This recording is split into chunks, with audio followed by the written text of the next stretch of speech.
بہت شکریہ ڈاکٹر صاحب. دیکھیے جو جماعت اسلامی مسلسل کئی سالوں سے جو تحریک چلا رہی تھی، یہ اس کا ثمر ہے، اس کا نتیجہ ہے، اس کا پھل ہے کہ اس وقت بحیثیت مجموعی پورے شہر کو یہ اعتماد حاصل ہوا ہے کہ ان کو مزاحمت کرنی چاہیے. جو کچھ ظلم و ستم ہو رہا ہے بجلی کے مسئلے پہ، بالخصوص عوام کے ساتھ، ان تمام مظالم میں جو پچاسوں سینکڑوں قسمیں ہیں مظالم کی، ان میں سے یہ بدترین ظلم ہے جو بجلی کا ظلم ہے، اس لیے کہ یہ سانس اور پانی کی طرح زندگی کا بنیادی مسئلہ بن گیا ہے آج. تو اس مسئلے کے اوپر اب لوگ احتجاج کر رہے ہیں. اور میں آپ کو بتاؤں ڈاکٹر صاحب، تقریباً ان گزشتہ 3 دنوں میں، آج اور آج سے پہلے ایک دن اور اس سے پہلے ایک دن، تقریباً 700-800 مظاہرے شہر کراچی میں ہو چکے ہیں، اور ٹیلی ویژن اس کو رپورٹ نہیں کر رہا ہے پراپرلی. اور اس کی وجہ یہ ہے کہ یہ تمام لوگ تانا بانا جو ہے یہ ملا ہوا ہے، اور یہ مسئلہ کے الیکٹرک کا نہیں ہے جی، یہ مسئلہ حکومت کا ہے، یہ ذمہ داری حکومت کی ہے. اور سر ہم تو ہمیشہ آواز بنے آپ لوگوں کی، عوام کی، ہم نے ہمیشہ یہ ایشوز اٹھائے، آپ کے نہ صرف احتجاج کور کیے ہیں بلکہ تاجروں کے ساتھ بھی ہم شانہ بشانہ کھڑے رہے ہیں. شرجیل گوپلانی صاحب اس بات کے گواہ ہیں. جی میں یہی کہہ رہا ہوں کہ جو یہ مسئلہ حکومت کا ہے، کہ الیکٹرک کو تو حکومت نے جو ہے وہ ذمہ داری دی ہے نا کہ جی کہ یہ صحیح کام نہیں کر رہی، کہ الیکٹرک صحیح کام کرے گی. کہ الیکٹرک کے ذریعے جو لوٹ گھسوٹ کا بازار گرم ہوا ہے، اس نے ملک میں لوٹ گھسوٹ کے تمام ریکارڈ توڑ دیے ہیں. اور اس کے خلاف نہ صرف یہ کہ کراچی کے عوام اور کراچی کے عوام کی یہ جو تحریک تھی، اب یہ پورے ملک تک یہ پیغام پہنچا ہے، اور پورے ملک میں 2 تاریخ کو لوگوں نے اس ظالمانہ جو ہے پورے طرز عمل اس کے خلاف ہڑتال کا فیصلہ کیا ہے. سراج الحق صاحب نے اس کا اعلان کیا ہے، اور پورے ملک کے تمام لوگوں نے، تمام تاجر تنظیموں نے، تمام اسٹیک ہولڈرز نے، تمام سماجی اور سول سوسائٹی کے لوگوں نے اس کی سپورٹ کی ہے. اور سب مل کر انشاءاللہ تعالیٰ 2 تاریخ کو ہڑتال کرنے جا رہے ہیں کہ یہ حکومت اور یہ سسٹم. سر یہ صرف کے الیکٹرک، پورے ملک میں کے الیکٹرک کے خلاف ہڑتال ہوگی یا واپڈا، ہیسکو، لیسکو، ان تمام لوگوں کے خلاف بھی ہوگی؟ یہ مطلب یہ صرف تمام بجلی بنانے والی کمپنیوں کے خلاف یا محض کے الیکٹرک کے خلاف ہوگی؟ یہ بھی بتا دیجیے گا سر. نہیں، یہ کے الیکٹرک یا بجلی بنانے والی کمپنیوں کے خلاف نہیں ہے، یہ حکومت کے خلاف ہے. جو حکومت عوام کو ان کی بنیادی سہولت فراہم نہیں کر رہی، یہ اس حکومت کے خلاف ہے. یہ ان تمام 14 جماعتوں یا 14 گندے انڈے جن کے دور میں بالخصوص یہ سارا کام ہوا ہے، اور جنہوں نے یہ ساری چیزیں ایکسلریٹ کی ہیں. آپ سابقہ حکومت کی بات کر رہے ہیں، نگراں حکومت نہیں، لیکن سابقہ حکومت کے خلاف یہ احتجاج کیا جائے گا. اصلاً تو یہی جو مسلط حکومت تھی، ناجائز حکومت تھی، سازشی حکومت تھی، یہ تو دراصل اس کا کارنامہ ہے اور اس کا تسلسل ہے. اور یہ تو اتفاق سے چھوڑنے کو تیار نہیں تھے. 90 دن کے لیے کسی اور کو دیا گیا ہے، وہ سوائے الیکشن کی ڈیٹ نہ دینے کے بقیہ سارے کام کر رہے ہیں. بجلی کے بلوں میں وہ اضافہ کر رہے ہیں، وہ معاشی پالیسیوں کے بارے میں سٹیٹمنٹ دے رہے ہیں، وہ سیاسی فیصلے کرنے کی طرف جا رہے ہیں جو ان کا مینڈیٹ ہی نہیں ہے.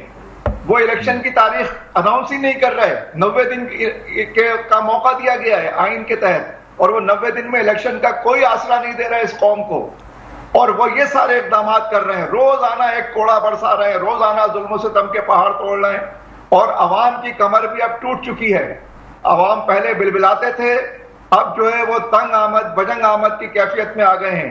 اس لیے یہ جو پوری صورتحال ہے، یہ ایک سماجی مسئلہ تھا، ایک سیاسی مسئلہ بنتا چلا جا رہا ہے. سر لیکن یہ تو پھر آپ سیاسی ایشو اٹھا رہے ہیں نا سر، اس سے تو پولیٹیکل پوائنٹ اسکورنگ ہوگی نا. بات یہ ہے کہ جو تاجروں کے مسائل ہیں، عوام کے مسائل ہیں، کہ الیکٹرک اسپیسیفک کیسے مسئلہ حل ہو پائے گا؟ کراچی کا مسئلہ کیسے حل ہوگا سر؟ یہ اپنی جگہ آپ کی یہ احتجاج حکومت کے خلاف، پی ڈی ایم کے خلاف، یہ تمام چیزیں اپنی جگہ ہیں، لیکن اس وقت جو ریلیف ہے، عوام کو ریلیف کیسے ملے گا سر؟ اس وقت تاجروں کو ریلیف کیسے ملے گا؟ یہ بتائیں مجھے. یہی تو ہمارا سوال ہے کہ ہمیں کب ملے گا ریلیف بھائی؟ کب کٹے گی ستم کی یہ رات؟ ہر حکومت آتی ہے اور ہمیں نئے لارے لپے دیتی ہے، اس کا جواب ہم تھوڑی دیں گے. یہ تو حکومت کے ذمہ ہے نا اس کا جواب. اس سے پہلے جو حکومت تھی وہ بھی یہی کہتے تھے کہ ہم آئیں گے تو ڈالر کو یہ ہو جائے گا، فلاں کو یہ ہو جائے گا، فلاں کو یہ ہو جائے گا. وہ بھائی قیامت ڈھا دی ہے انہوں نے تو ڈالر کے نام پر. آدمی کس چیز کا، یعنی ہر گلی محلے میں اب لوگ احتجاج پہ مجبور ہیں. گھروں کی خواتین سڑکوں کے اوپر نکل کر احتجاج کر رہی ہیں ان بجلی کے بلوں کے خلاف. سر کے الیکٹرک سے کوئی آپ کے مذاکرات ہوئے ہیں؟ آپ ماشاءاللہ مطلب لوکل گورنمنٹ میں بھی آپ کی بڑی تعداد ہے نمائندوں کی، اور آپ یہ بھی کلیم کرتے ہیں کہ جی میئرشپ پہ آپ کا حق تھا، اور اس حوالے سے کراچی کے اگر مسائل کی بات کی جائے تو کیا کے الیکٹرک سے آپ کے جو امیر جماعت اسلامی کراچی حافظ نعیم الرحمان صاحب، کیا وہ کوئی مذاکرات یا سر یہ احتجاج تو اپنی جگہ ہوتے رہیں گے لیکن اس پہ گفتگو بھی تو ہونی چاہیے نا، کوئی حل بھی تو نکالنا چاہیے؟ نہیں، کے الیکٹرک تو جو ہے وہ متعلقہ فریق ہی نہیں ہے. کے الیکٹرک تو ایک پروفیشنل ادارہ ہے جو حکومت نے متعین کیا ہے. یہ ذمہ داری میں پھر ریپیٹ کر رہا ہوں کہ یہ حکومت کی ذمہ داری ہے. جماعت اسلامی جو کچھ کر رہی ہے، جماعت اسلامی اپنا فرض پورا کر رہی ہے. ہم نے ادارہ نور حق میں جمعے کے دن جمعرات کے دن اجلاس کیا تھا. شہر کی تمام بڑی نمائندہ جماعتیں، چاہے وہ جو ہے وہ الیکٹرانکس کی ہوں، چاہے وہ وولٹر مارکیٹ کی، جوڑیا بازار کی، جہاں جہاں کی مارکیٹس ہیں، تمام بڑی مارکیٹوں کے نمائندے آئے تھے. سب نے مل جل کر فیصلہ کیا. اور آپ کو میں یہ بتاؤں ڈاکٹر صاحب کہ جمعے کے دن 200 سے زیادہ مظاہرے ہوئے ہیں ان مارکیٹوں کے اندر، اور آج بھی تمام مارکیٹوں کے اوپر مظاہرے ہوئے ہیں، ریلیاں نکلی ہیں. اور یہ سب حکومت کے خلاف جو احتجاج ہو رہا ہے، یہ کوئی سیاسی مسئلہ نہیں ہے. لوگ زندگی کے جینے کے بنیادی حقوق مانگ رہے ہیں. یہ کوئی سیاست نہیں ہے، یہ یعنی سیاست بازی نہیں ہے. سیاست تو ہر چیز ہوتی ہے. جب حکومت سیاست کر سکتی ہے عوام سے تو عوام کا بھی حق ہے کہ احتجاج کرے. آئین ان کو یہ حق دیتا ہے. لہٰذا یہ اب ایک بڑا احتجاج بنتا چلا جا رہا ہے. اور لوگ اب دیگر مسائل، ابھی میں جا رہا تھا اورنگی ٹاؤن اور میری گاڑی چورنگی کے اوپر بلاک ہو گئی. سینکڑوں لوگ مجھے چورنگی کے اوپر نظر آئے. میں نے پوچھا کہ یہ کیا ہو گیا ہے، مسئلہ کیا ہے؟ کیونکہ پانی نہیں آ رہا. مہینوں ہمارے گھر پانی نہیں آتا ہے. ہم جس دن احتجاج کرتے ہیں اس دن پانی، اگلے دن پانی آ جاتا ہے، پھر پانی بند ہو جاتا ہے. تو ہم تو یہاں پہ اب دھرنا دینے کے لیے آ گئے ہیں. یہ صورتحال ہے. اور صاحب یہ دنیا کا جو ہے 5 بڑے شہروں میں سے ایک شہر ہے، اور یہ اس کا یہ حشر کیا ہوا ہے انہوں نے، اور بے حس حکمران ہے.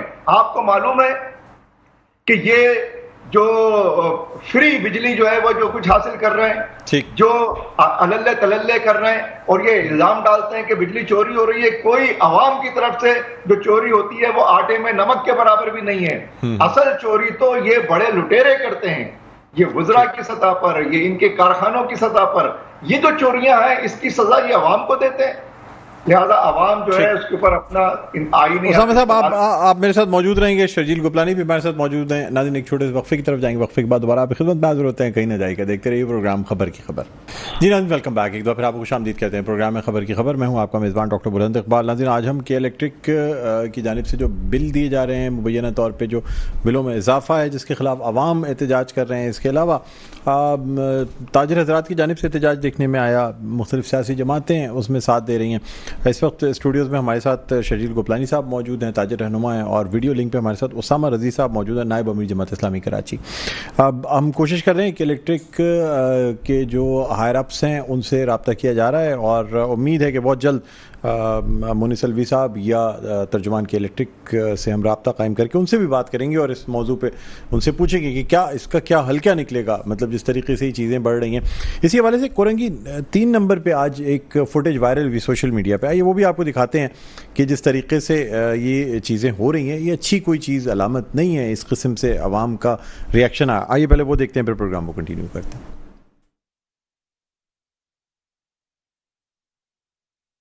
یہ ناظرین آپ دیکھ رہے ہیں، یہ کہ الیکٹرک کی جو گاڑی ہے اس کو توڑ پھوڑ کا نشانہ بنایا جا رہا ہے. کورنگی کا علاقہ یہ بتایا گیا ہے. یہ چیزیں جو ہے نا، یہ فوٹیج آج وائرل ہوئی ہے، سوشل میڈیا پہ گردش کرتی رہی ہے، اور عوام کی جانب سے احتجاج اور پھر اس قسم کا، حالانکہ ہم خود بھی کہتے ہیں کہ جی اس کو تھوڑا سا پرتشدد واقعات کو کنڈیم کرنا چاہیے. اچھا شرجیل صاحب، ایک جو لوگوں نے کہا کہ یا جو بات ایک کی گئی کہ تشدد نہیں کرنا چاہیے تھا، کیا کہیں؟ بالکل وائلنس نہیں ہونا چاہیے. میں اس پہ شرمندہ بھی ہوں کیونکہ میرا یہ کام نہیں ہے، تو میں اس کو کہیں بھی اپنے آپ کو ڈیفینڈ نہیں کروں گا. یہ ایکٹ ایسا نہیں ہے کہ جو میرے جیسا ذمہ دار بندہ کرے، لیکن آئندہ میرا یہ سوچ لی ہے کہ بھائی اگر کوئی باہر میں جا رہا ہو تو اس کو جانے دیا جائے. میری ذمہ داری تو نہیں ہے علاقے میں امن قائم رکھنا یا ان کے اسٹاف کو بچانا یا کوئی چیز. اب تو کیونکہ سیدھی سی بات ہے، اب ایک قانونی معاملہ ہے تو قانونی طور پہ اس کو قانونی طور پہ دیکھنا پڑے گا. لیکن ایک چیز ابھی آ جائے، اللہ کرے مونی سلوی صاحب تو ذرا ان سے یہ ضرور پوچھیے گا کہ خرم دستگیر صاحب کے جب کال کے بعد انہوں نے میٹنگ کے لیے ہمیں بلایا تو اس کا سدباب کیا ہوا, ہماری کتنی لوڈ شیڈنگ کم ہوئی یا بڑھی اس کے بعد. مونس الوی صاحب یا ہمایوں صغیر ڈائریکٹر, ہم نے کوئی دروازہ ایسا نہیں ہے جو نہ کھٹکھٹایا. ہم نے تو بلکہ اگر ہو سکے تو گورنر صاحب کو بھی آن بورڈ لیں کہ اب گورنر ہاؤس ہم گئے ہیں اور انہوں نے گھنٹہ لگایا ہوا اپنا بجانے والا, ہم نے گھنٹہ بھی بجایا, ہم نے اپنی درخواست بھی جمع کروائی. امید کی جو گھنٹی ہے وہ بھی آپ کو پتہ نہیں کون سی گھنٹی ہے یا گھنٹہ, ہم تو گھنٹہ بولتے ہیں, گھنٹی نہیں بولتے کیونکہ کام ہی نہیں ہوا. وہ اس کے بعد جو ہے ہم وزیر اعظم پاکستان صاحب سے ملے, وزیر اعظم پاکستان کو بھی ہم نے بتا دیا ہے بھائی یہ ہماری مصیبت ہے, یہ پریشانی ہے, یہ معاملہ ہے. ٹھیک. اچھا اسامہ صاحب سے پوچھتے ہیں, اسامہ صاحب کیا کہیں گے سر؟ پرتشدد واقعات نہیں ہونے چاہیے, مذمت کرنی چاہیے سر, احتجاج اپنی جگہ پیسفل پروٹیسٹ ہونے چاہیے, لوگوں میں یکجہتی ہونی چاہیے, لیکن پرتشدد واقعات نہیں ہونے چاہیے, کیا کہیں گے آپ؟ اب صاحب بالکل صحیح ہے کہ لوگوں کو احتجاج کرنا چاہیے اور بہت بڑی تعداد میں کرنا چاہیے اور سب کو متحد ہو کر مل جل کر کرنا چاہیے. لیکن یہ جو آپ کہہ رہے ہیں نا کہ یہ تشدد, میں نہیں سمجھتا. یہ تو ایک فطری رد عمل ہے جو اس پورے ایکشن کے نتیجے میں پیدا ہو رہا ہے کہ جو ایکشن اس حکومت, یہ ساری حکومتیں جو ہیں وہ عوام کے ساتھ روا رکھے ہوئے ہیں. حکومتوں کو یہ طرز عمل ہے کہ ملازمت نہیں دو, تنخواہ نہیں دو, پیسے نہیں دو, گھر نہیں دو, مکان نہیں دو, بجلی نہیں دو, پانی نہیں دو, تعلیم نہیں دو, علاج نہیں دو, صفائی نہیں دو, کچھ بھی نہیں دو, ٹرانسپورٹ نہیں دو, اور بس چھینتے رہو, خون نچوڑتے رہو. تو یہ جو پورا طبقہ یہ سارے کام کر رہا ہے, کیا قانون اور آئین ان کو کچھ نہیں کہتا؟ کیا جن دو صوبوں کے اوپر ایک ناجائز حکومت مسلط ہے, کیا یہ غیر آئینی اور غیر قانونی کام نہیں ہے؟ کیا ایسا اس کے بارے میں نہیں کہنا چاہیے کہ یہ نہیں ہونا چاہیے؟ آپ جو ہے وہ جن لوگوں کو جو ہے ساری رات جو ہے وہ تڑپاتے رہیں, جن کے بچوں کو آپ بلکتا ہوا چھوڑ دیں اور کہیں کہ اس کے بعد جب کسی کو غصہ آئے تو ہم کہیں کہ اسے غصہ نہیں آنا چاہیے. بھائی انسان ہے نا, انسان کے اندر کچھ جذبات ہیں, کچھ احساسات ہیں, وہ کسی عمل کے نتیجے میں ان کے اندر جو ہے وہ ایک رد عمل پیدا ہوتا ہے. لہٰذا اس کو اس طرح سے کہنے کے بجائے میں سمجھتا ہوں جو ظلم و ستم ہے وہ ایڈریس ہونا چاہیے. جس ظلم کے نتیجے میں ان کے اندر یہ غصہ پیدا ہو رہا ہے, آپ جو ہے ان مظلوموں کو مزید کچلنے والے چیزیں جو اگر ہم کہنا, یہ تو مظلوم طبقات ہیں نا سارے, تو جو ظالم طبقات ہیں جو یہ سارے ظلم کر رہے ہیں ان کے خلاف بھی کوئی ایف آئی آر کٹے گی کبھی؟ ان کے اوپر بھی کوئی قانون جو ہے وہ اپنے ہاتھ بڑھائے گا؟ ان کو بھی کسی کٹہرے کے اندر کھڑا کیا جائے گا؟ جو ناجائز بل بھیجتے ہیں, جو ناجائز طور پہ لوگوں کی بجلیاں کاٹتے ہیں, جو ہے بھتہ خوری کرتے ہیں, جو جعلی کنیکشن دیتے ہیں, یہ سارے کام جو لوگ کرتے ہیں ان کے لیے اس ملک میں کوئی قانون نہیں ہے, کوئی آئین نہیں ہے. آپ غریبوں کو, دبے ہوئے کچلے ہوئے انسانوں کو جو کسی طرح سے بلبلاتے ہوئے, یہ تو ان کے اندر کی ایک غصہ ہے کہ وہ نکل رہا ہے. یہ تو آپ شکر ادا کریں کہ وہ کسی اور اشتعال کی, کسی اور بڑے جو ہے وہ پرتشدد کارروائی کے یا کسی دہشت گردی کی شکل میں ان کو ہمدردی کی ضرورت ہے, ان کو جو ہے وہ شفقت کی ضرورت ہے, ان کے مسائل کو حل کرنے کی ضرورت ہے, ان کو عدل اور انصاف فراہم کرنے کی ضرورت ہے, زندگی کی بنیادی سہولت دینے کی ضرورت ہے. آپ انہیں زندگی کی بنیادی, ان بیچاروں کی خواہش کیا ہے یار ڈاکٹر صاحب کہ ہمیں ایک تھوڑی سی بجلی دے دو, جو ہے پیٹ کے اندر زندہ رہنے کے لیے پانی دے دو, کچھ تھوڑا سا کھانا کھلا دو, اور کیا مانگتے ہیں یہ بھی نہیں دیتے. اور جب کسی کو غصہ آتا ہے تو کہتے ہیں تم جو ہے وہ اس طرح سے غصہ کر رہے ہو, اور غصہ نہیں کرنا چاہیے, غصہ تو حرام ہے, غصہ تو یہ ہے, غصہ. یار آپ سوچیں تو صحیح, یہ جو پورا جو سماجی اور اجتماعی ظلم ہو رہا ہے اور جو یہ سارے اجتماعی ظالم ہیں, ان کے لیے کوئی قانون نہیں ہے. کوئی ان کو نہیں کہتا کہ یار اتنا ظلم مت کیا کرو یار, کتنا ظلم کرو گے, کب تک کرو گے, اور یہ ظلم کب ختم کرو گے؟ کوئی ان سے نہیں پوچھ رہا. یہ مظلوموں کو ہی لوگ دبائے چلے جا رہے ہیں. اچھا ٹھیک ہے اسامہ صاحب, یقیناً ہم اپنی اجتماعی بصیرت کو بروئے کار لا کر پاکستان کے وسیع تر مفاد میں آئی ایم ایف کے ساتھ بیٹھیں گے اور بیٹھ کر ان کے ساتھ حقائق کی بنیاد پر بات کریں. یہ جو اس وقت معاہدہ آئی ایم ایف کے ساتھ, کیا یہ ہمارے نیشنل انٹرسٹ میں ہے؟ یہ تو جکڑ دیا انہوں نے, پاکستان کی نسلوں کو جکڑ دیا ہے, اور یہ جو قرضے ہم نے لیے ہیں, یہ جو آئی ایم ایف کے ساتھ جو عمران خان کی گورنمنٹ نے جو ایگریمنٹ کیا تھا جس سے پاکستان میں مہنگائی کا طوفان آ گیا ہے, آپ اس کو برقرار رکھیں گے IMF کے ساتھ؟ جس طریقے سے یہ ڈیل نیگوشیٹ کیا گیا ہے نہ پاکستان کے مفاد میں ہے، نہ پاکستان کے عوام کے، نہ پاکستان کی معیشت کے مفاد میں ہے، نہ ہمارا ملک کے مفاد میں ہے. ہمیں اس ڈیل سے نکلنا پڑے گا، ہمیں ایک نیا ڈیل نیگوشیٹ کرنا پڑے گا. لیکن پھر بعد میں کیا ہوا؟ کوئی نئی ڈیل نیگوشیٹ ہوئی یا نہیں ہوئی؟ شہباز شریف صاحب جب وزیر اعظم بن گئے تو 1 سال کے بعد انہوں نے 16 جولائی 2023 کو Lahore chamber of commerce and industry میں کیا کہا، ذرا سنیں. فنانس صاحب کہا کہ قوم کو بتا دیں کہ ہم نے IMF کی پروگرام کی منظوری کے لیے یہ چیزیں ہمیں کرنی ہیں، کوئی چیز چھپائیں نا تاکہ کل کو یہ کہیں گے لو جی یہ تو ہمیں بتایا نہیں حکومت نے اور یہ کر لیا. بجلی کے نرخوں میں بدقسمتی سے ہمیں یہ اضافہ کرنا پڑ رہا ہے اور وہ IMF کی ڈیمانڈ تو ہے ہی ہے، لیکن وہ جو سرکولر ڈیٹ جو ہے وہ ہم کہاں لے جائیں. اب ساری بات ہم IMF پہ ڈال رہے ہیں، لیکن IMF کی چیف نے کہا کہ ہم چاہتے ہیں کہ یہ جو سبسڈی ہے اس کا فائدہ امیر طبقہ نہ اٹھائے، اس کا فائدہ غریبوں کو ہونا چاہیے، لیکن ایسا ہوا نہیں. کیا وجہ ہے اس کی؟ خرم دستگیر خان صاحب، اس کی کیا وجہ ہے؟ نہیں میر صاحب، آپ بالکل ایسا ہوا ہے، اسی لیے میں پھر دوہرا دیتا ہوں کہ 3 کروڑ 81 لاکھ صارفین میں سے 2 کروڑ 10 لاکھ صارفین کے لیے بجلی کی قیمت میں 1 روپے کا اضافہ بھی نہیں ہوا، 1 پیسے کا اضافہ نہیں ہوا.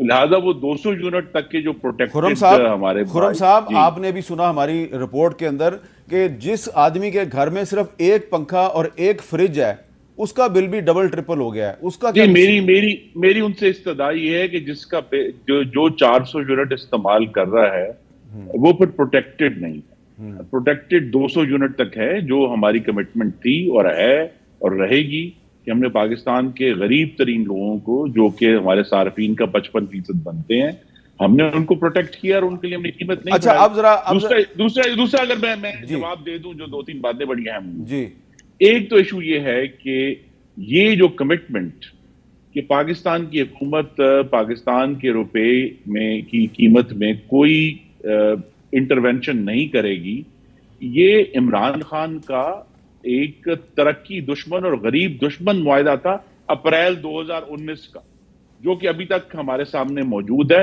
جس کا بھی آپ حالیہ نتیجہ دیکھ رہے ہیں کہ جولائی میں $5 ارب پاکستان میں آنے کے باوجود اتنی زیادہ ڈالر کی ڈیمانڈ ہے کہ ہم اس کی قیمت دیکھ رہے ہیں. دوسرا یہ ہے کہ دیکھیے ہمیں اگر جو کام کرنے والے تھے اہم ترین وہ ہم نے کیے ہیں، جو ہمارے یہ جو پروجیکٹس 5000 میگا واٹ کے 2018 سے 22 تک پینڈنگ تھے، میں پھر دہراؤں گا، جس میں 2000 میگا واٹ پاکستان کے اپنے کوئلے سے بننے والی بجلی ہے، جس کا بہت بڑا ایڈوانٹیج ہے الحمدللہ، وہ ہم نے چالو کر کے چلا دی. ہم نے کروڑ کا ہائیڈرو الیکٹرک پلانٹ چلا دیا ہے، کراچی 3 کا جو نیوکلیئر پلانٹ ہے وہ چلا دیا. اب سوال یہی ہے کہ آنے والے دنوں میں یہ جو صرف میں جو رہ گئی بات کرنے والی وہ یہ بھی ہے کہ یہ جو پاور سیکٹر ہم کہتے ہیں بجلی میں، اس میں پاکستانیوں کے لیے بڑی میجر سبسڈیز ہیں. اور یہ میں آپ کو صرف بجٹ کے نمبرز پڑھا دیتا ہوں کہ جو فاٹا صاحب کا فاٹا ہے اس کے جو کنزیومر ہیں ان کو 25 ارب کی سبسڈی سرکار دے گی. جو اے جے کے رہنے والے ہیں آزاد جموں کشمیر کے، ان کے لیے 80 ارب روپے کی بالکل غلط ہم دیں گے. خرم صاحب یہ بالکل غلط ہے، اس لیے کہ یہ جو بجلی کے بلوں کے خلاف تحریک شروع ہوئی ہے یہ راولہ کوٹ اور میرپور سے شروع ہوئی ہے اور وہاں پہ سب سے زیادہ احتجاج ہو رہا ہے. ان کو کون سی سبسڈی مل رہی ہے؟ ان کو تو بل جو ہے وہ ڈبل ٹرپل کر کے دیے جا رہے ہیں. جی یہی تو بات ہے کہ جو حکومت پاکستان ہے، وفاق کی حکومت ہے، وہ ان جو علاقے ہیں ہمارے ان سے ایک بہت کم ریٹ چارج کرتے ہیں. اس کے آگے وہاں کی حکومتیں جو ریٹ چارج کر رہی ہیں وہ ان کا اپنا ایشو ہے. اچھا ایک بات آپ سے پوچھنی ہے. سرکار دیکھیں میرے اور آپ کے جو بجلی کے بل ہیں ان کے اندر سے کراچی کے میں رہنے والوں کو 315 ارب روپے کی سبسڈی اس سال جائے گی. تو لہذا یہ اس طرح کے سیاسی فیصلے ہیں یہ ذرا بتائیں کرنے کے، ہم نے یہ سبسڈی نہیں دینی، کیونکہ جتنے جو آئی پی پیز کی بات کی کیپیسٹی پیمنٹس کی، جتنی کیپیسٹی پیمنٹس کا بوجھ ہے پاکستان کے خزانے کے اوپر، اس سے دگنا سبسڈی کا بوجھ. اچھا ایک اپنا وضاحت کر دیں. آپ کا ایک بیان ہے، یہ جو مشتاق صاحب ستمبر کی بات کر رہے ہیں تو یہ ستمبر کی بات آپ نے بھی کی تھی، ذرا سن لیں اور تھوڑی سی لوگوں کو ذرا گائیڈ کر دیں کہ ستمبر میں ہونا کیا ہے. سنیں جی خرم صاحب نے کیا کہا تھا ستمبر کے حوالے سے. دیکھیے بجلی کے بلوں میں جو اضافہ ہے، نمبر 1 ابھی تک تو اس اضافے کے بل صارفین کو نہیں آئے، چونکہ 1 جولائی سے ان کا اطلاق ہوگا، تو لہٰذا جو ستمبر کے بل ہیں ان میں پہلی دفعہ یہ انڈیکیشن آئے گی کہ قیمتیں بڑھیں گی۔ اچھا خرم صاحب، آپ نے کہا تھا ستمبر میں پہلی دفعہ پتہ چلے گا کہ قیمتیں بڑھی ہیں، لیکن یہ تو پتہ ہمیں اگست میں ہی لگ گیا، یہ کیا ہوا ہے؟